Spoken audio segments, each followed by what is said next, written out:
is so lekker om te leer saam met Clara Klets met haar bloedrooi fiets. Clara Klets met haar bloedrooi fiets. Hallo maats, welkom by Clara Klets. Ons leer vandag meer van homofone. Wat is homofone?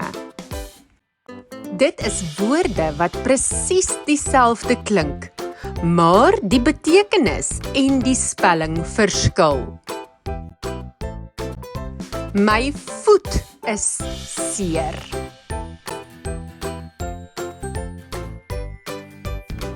Clara voet die voeltjies.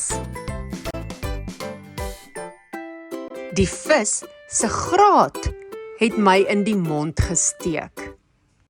Die oom het hard geleer en sy graad gekry. Koeldrank met ys is vreeslik lekker.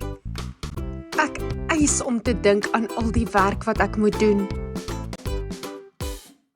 Ek hou daarvan om vakansies te reis. By 'n bazaar eet ek altyd curry en rys. Die klippe is verskriklik hard. My hart is sommer baie bly. Wanneer al die syne af is, sal my foon nie kan werk nie. Daardie taak is syne.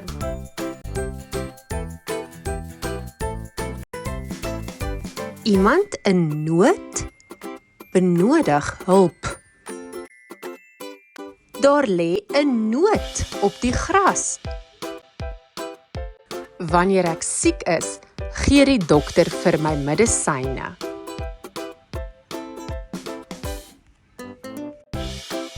Sy het so baie geleer, sy is nou 'n dokter.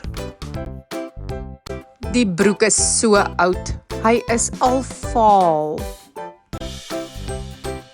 Ek het my wiskunde toets gefaal.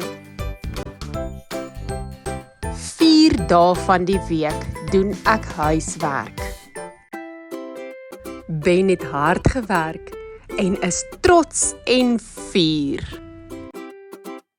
Spider-Man het baie moed. Mens moet elke dag tande borsel. Ek het nooit geweet, dis so lekker om te leer saam met Clara Klets met haar bloedrooi